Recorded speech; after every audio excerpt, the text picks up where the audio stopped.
Hi guys, welcome to our next vid.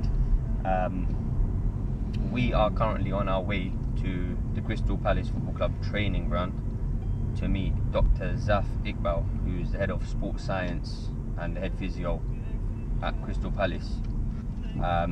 This all stemmed from Coach Rudy's mini rant, shall we say, on the weekend regarding Asians in football. I wasn't ranting. As much as you say it wasn't a rant, it was a rant. It was more than a rant. And even though you said mini rant, I wouldn't even say it was mini. It was a small rant. It was like, you know, I was a little bit frustrated at that. That's it. Yeah, but either way, rant or no rant, that aside, you raised some valid points in that video. Thank you. That then, you know, caught the attention of quite a few people. Dr ZAF Iqbal being one of them. Like I said, currently head of sports science at Crystal Palace, ex-physio at Liverpool, Tottenham. And when he started his career, was it Leighton Orient? Yeah. So he started from near enough the bottom. But yeah, he's in a good place right now. And he's, shall we say, on the same wavelength regarding... Well, we got one tweet from him. Obviously, he sent us an invitation to come meet him. So I would say, yeah, obviously we're going to get a lot more of his opinion right now.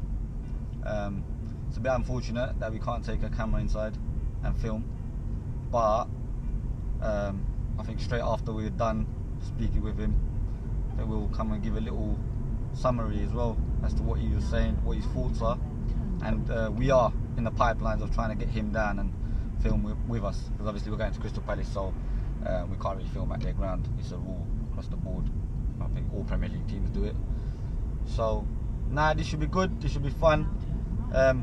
You know, it's a good thing that although our videos may not be getting thousands and thousands and thousands of views, sometimes it's not about the thousands of views, it's about the right people watching.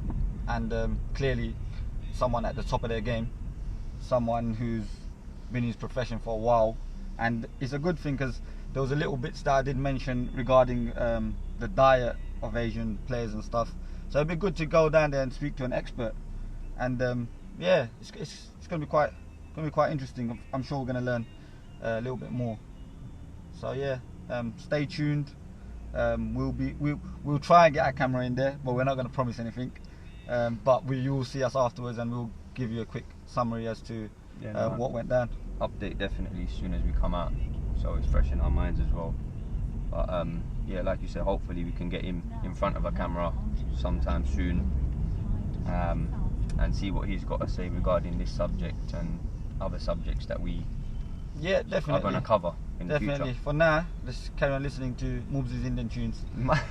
My Indian tunes, you must be crazy. Who's listening to? That's not for me. We're in South London. I'm more about Stormzy and, you know. Are your doors locked, by the way? Because South London's a bit... Yeah, my doors are locked. Yeah, this is what he's into. Look at him. It's mad. It's mad. Alright, walking to the Palace training ground. It's in a bit of a secluded location. Huh? I said it's in a bit of a secluded location, but you could see Crystal Palace Football Club training ground. Oh, someone's coming out. Just let the... No idea. But okay, we're going in now. As you can see, Crystal Palace Football Club training ground. That's the complex. Gonna go in now. Hopefully in a few minutes we're gonna meet Dr ZAF Iqbal. And yeah, hopefully get this meeting underway. We shall see you lot on the other side. In a bit.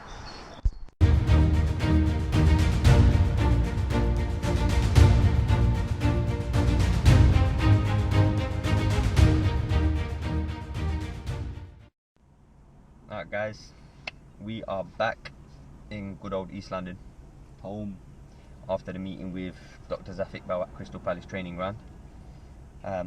Stopped off to just get a healthy bite after that meeting. Yeah, trust me, I'm influenced. Changes need to be made. Turning.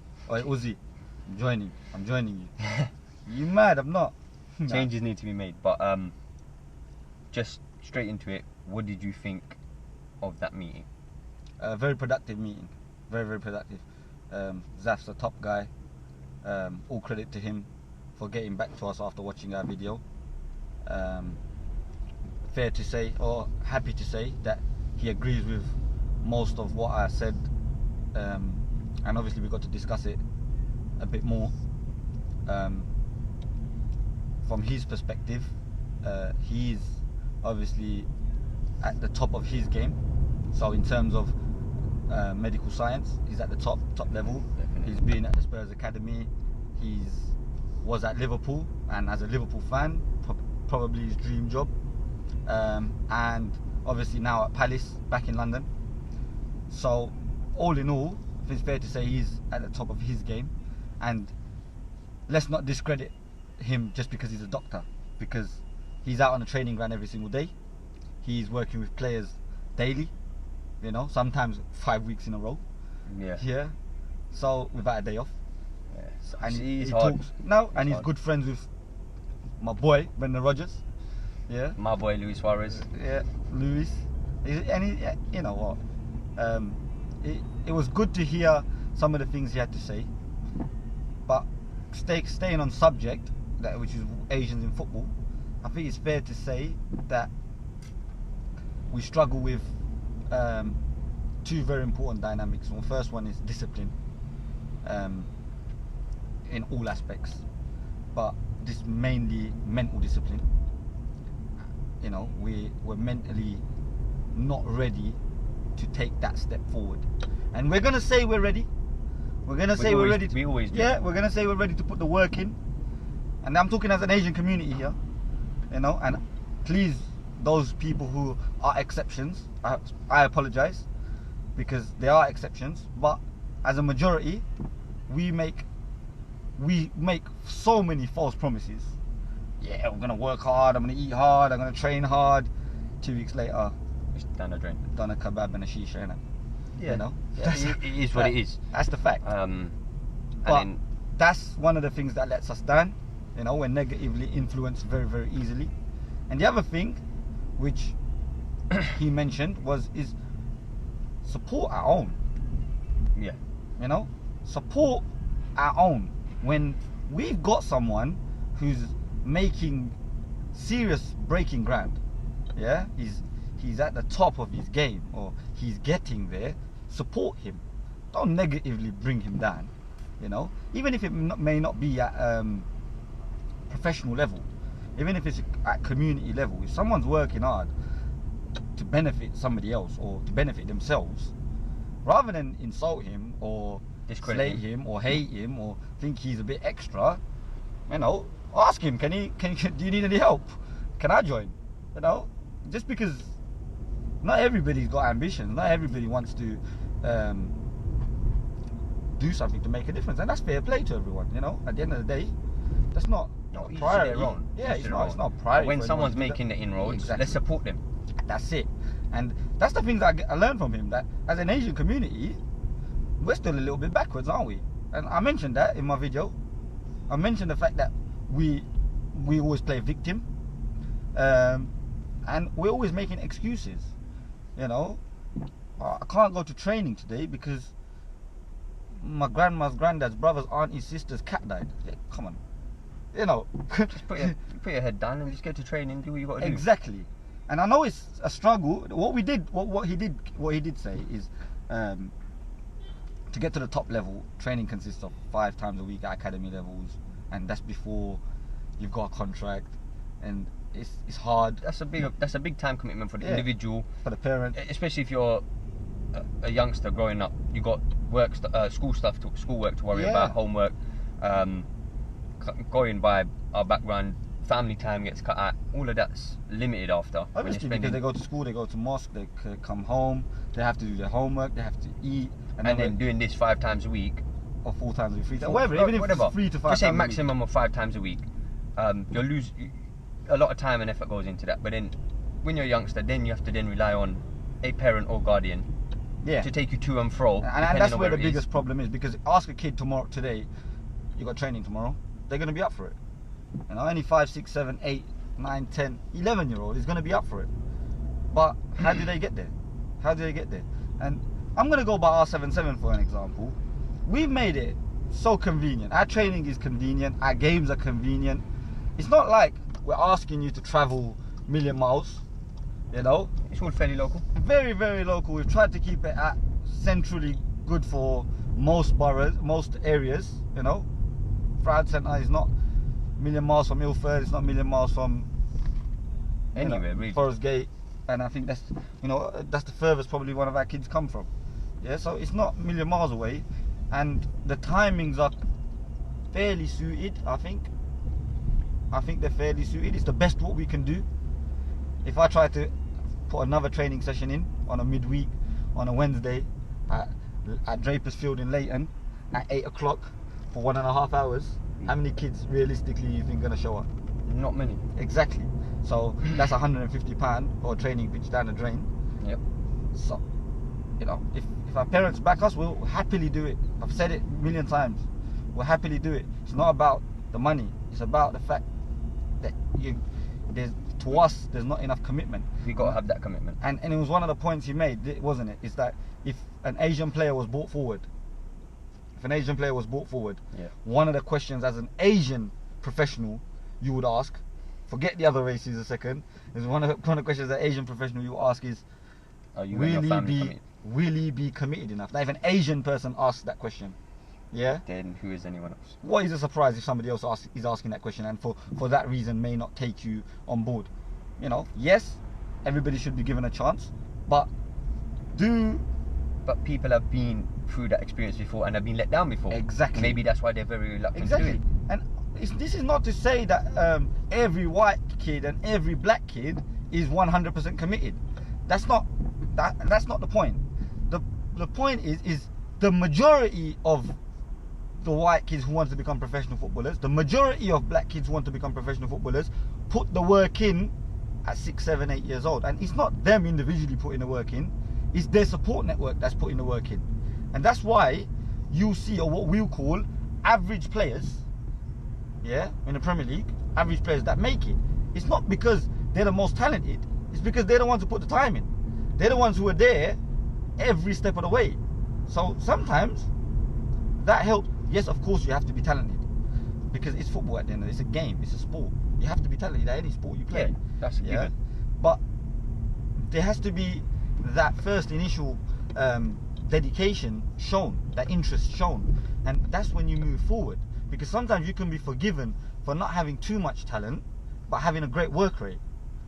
But it can never be the other way around. It's more likely that you could have all the talent in the world, yeah, and no work rate, and you'll get released, than the other way around. Yeah. Do you understand? Yeah. So sometimes dedication and discipline in that sense is very, very important. So it was a very, very productive meeting at the end of the day. There was so much that we talked about. So much to take on board. Yeah, I wish I could have recorded it, so I wouldn't have to be doing feedback session, and you could just see it. But all in all, great experience. ZAF has had, you know, he's willingly listened to us. He's invited us, and it was a great host. And at the end of the day, we have to say thank you to him. We have to say thank you to the people at Crystal Palace. Massive thank you to Dr ZAF and the people at Crystal Palace. Yeah, because they were. That's a friendly club. Very it's a small, tight-knit club, but you could see why it's like that, and you can see that it works. You know, you can see why they've been a Premier League side for as long as they have. Yeah. Because they're so friendly. And we were nobody there. We were just standing in reception. And they're heading in the right direction. Yeah, I mean, we're just two guys standing in reception, looking like Dumb and Dumber. And you got these people, you got these guys, players like Lloyd Remy, stopping and taking a picture with us.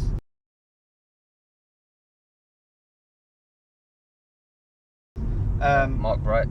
Flamini saying hello to us. Mark Bright coming out, shaking our hands. He was a legend at Crystal Palace, obviously. And obviously, a funny story for you guys. When we were this plank over here, yeah. So we're walking into the training ground, and he sees a nice car. Has a little glance inside. But the windows were very, very dark. Nah, it doesn't matter what. Yeah. He looks inside, look, as a tit, yeah. And it's on camera.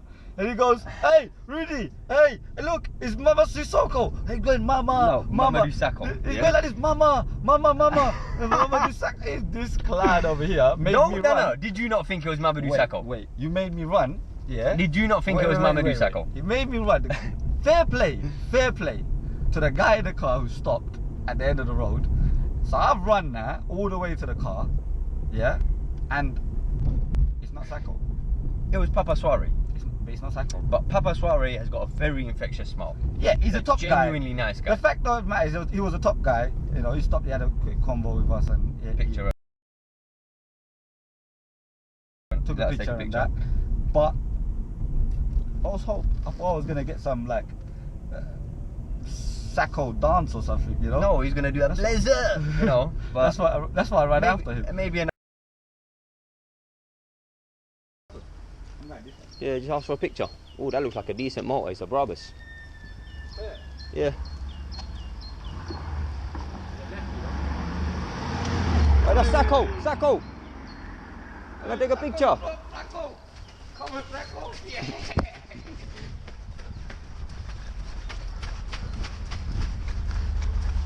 Oh no! How you doing, Can we take a picture? Yeah, of course. Yeah. I'll get one with you.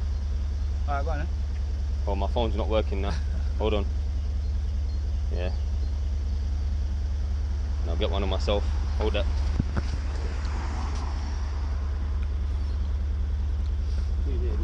Thank you, man. Yeah. See you later. Hey, but we ran, so we're not putting that in the Yeah, no, we got to take that bit out.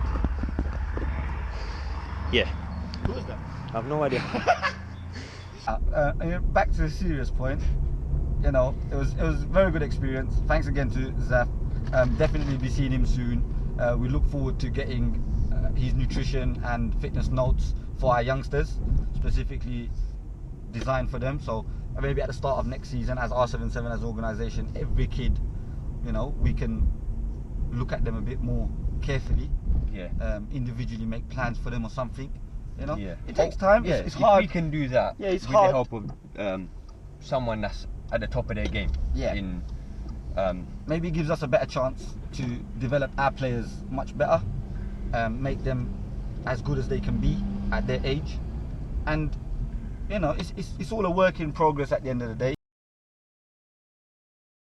We took the time out, saw him, because we learned a lot, and we hope you've gained a small bit of that knowledge from us right now. But yeah, till Sunday, where we go again, because we have to get Black Sunday out of us. Yeah, it has to be out of our system, because I think we're still lingering over it. Back to training Friday, Saturday, and training Friday, Saturday, working hard, all possession based this week, and yeah, game on Sunday, ready to hope we get rid of Black Sunday and have some positive results, positive performances, both individually and collectively, and some smiles on our faces again for Sunday.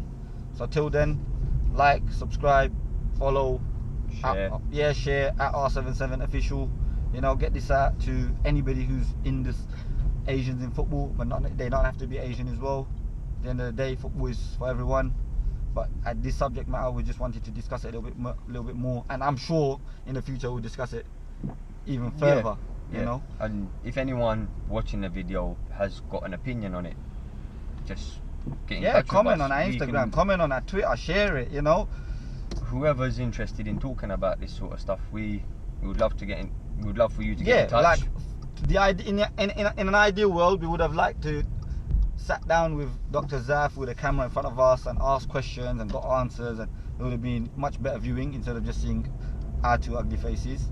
But maybe in the future. Yeah, definitely in the future. But if any of you guys want to come on, talk to us, just give us a shout. We're more than happy to cater for you guys, and we're more than happy to help in any way, shape or form. But till Sunday, peace.